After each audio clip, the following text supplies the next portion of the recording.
Zagreb Resolution. Background: during the First World War, pressure developed in the parts of Austria-Hungary inhabited by South Slavic population, the Croats, the Serbs, the Slovenes, and the Muslim Slavs Bosniaks, in support of a trialist reform or establishment of a common state of South Slavs independent of the empire. The latter was meant to be achieved through realization of Yugoslavist ideas and unification with the Kingdom of Serbia. Motivation for the pro-unification pressure was twofold. Slovenian political leaders were dissatisfied with fragmentation of the Slovene lands within Cisleithania, the Austrian part of the empire.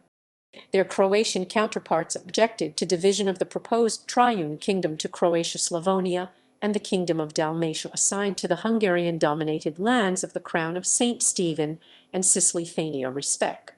Dissatisfaction with the status of Bosnia and Herzegovina an Austrian and Hungarian condominium, separate from Croatia-Slavonia, was another grievance. Serbia considered the war an opportunity for territorial expansion.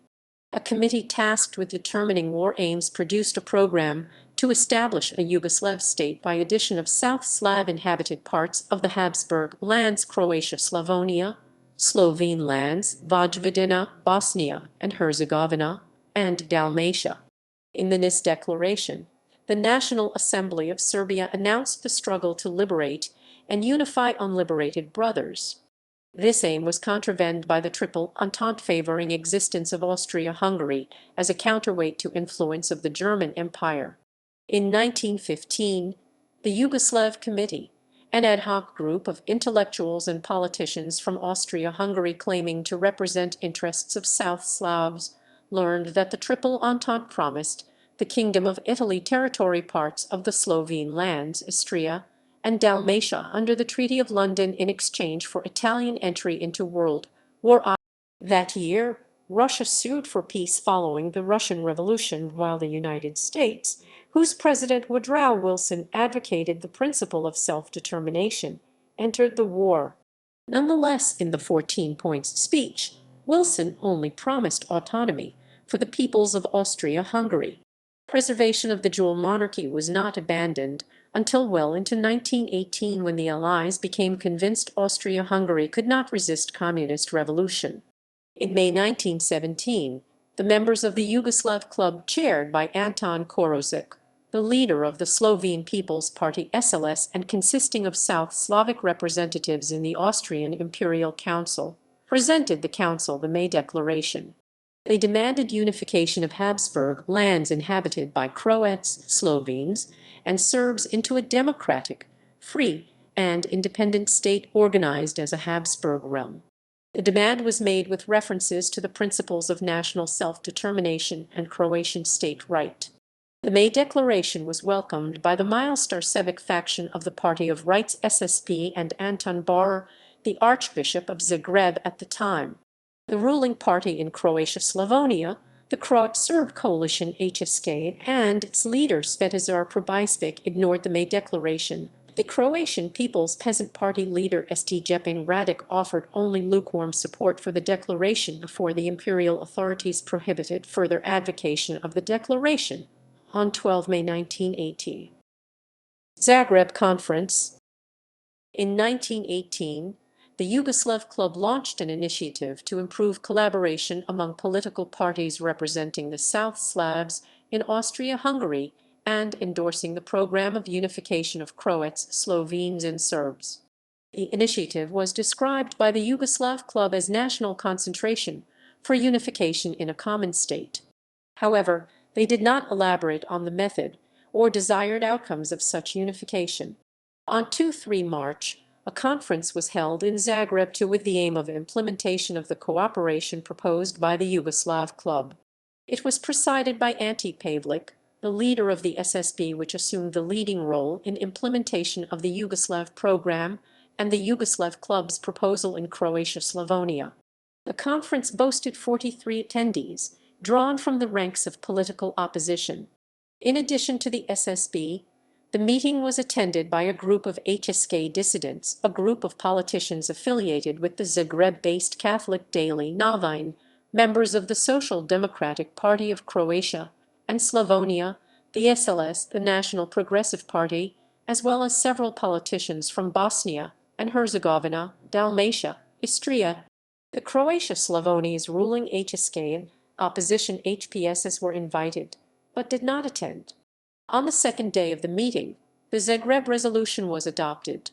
In its preamble, it was stated that the people of Slovenes, Croats, and Serbs are unified, and that this unity must remain indivisible and unconditional. The resolution invoked the right to self-determination and called for international guarantees for enjoyment of that right. The first point of the resolution demanded independence, unification, and liberty in a unified national state where specificities of the Slovenes, the Croats, and the Serbs would be preserved. The resolution referred to the three as tribes of the three named people. The same term was introduced by a group of Belgrade-based scholars led by Jovan Sivajic in December 1914 and was used in the NIS Declaration. The resolution assured continuity of statehood of historically established constituent polities and equality of the tribes and religion. In its second point, the resolution demanded the entire territory where the unified people live in continuity without further specification of the claim, except that the territory includes shores, ports, and islands of the northern and the eastern Adriatic Sea. The point also offered guarantees of cultural autonomy for minorities.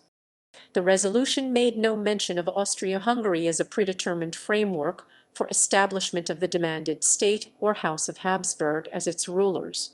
Finally, the conference appointed a committee tasked with establishing the National Council of Slovenes, Croats, and Serbs and scheduled the next conference for 21 April in Zagreb. The third point of the Zagreb Resolution called for a state unified on the principles of full civil liberties and democratic self-government, legal and social equality, ensuring economic prosperity and full cultural and social development of all its citizens. The final, fourth point of the resolution demanded that the people of Slovenes, Croats, and Serbs be guaranteed participation at the future peace conference. Aftermath. The meeting scheduled for 21 April did not take place. In preparation for establishment of the National Council of Slovenes, Croats, and Serbs called for at the 2-3 March Zagreb Conference, the National Organization of Serbs, Croats, and Slovenes in Dalmatia was established in Split on 2 June. Next, the National Organization of Slovenes, Croats, and Serbs for the Croatian littoral was established in Sužac on 14 June. It was followed by establishment of the Slovene National Council Narodnis Fet in Ljubljana on 17 August. The main challenge for the preparatory committee was to obtain cooperation from the HSK, who were convinced that the project was directed against them. The National Council of Slovenes, Croats, and Serbs was established in Zagreb on 5 October. The proceedings were chaired by Pavelić, who said that the proceedings represented a continuation of the conference held in Zagreb on 2-3 March. The HSK joined the National Council on 10 October. On 29 October, the Croatian Sabor declared the severance of Croatia-Slavonia's and Dalmatia's legal ties with Austria and Hungary, annulled the 1868 Croatian-Hungarian settlement, and joining the state of Slovenes, Croats, and Serbs. The National Council was declared the representative body of the new state, and it elected Koroščić its president and Pribišvić and Pavelić vice presidents.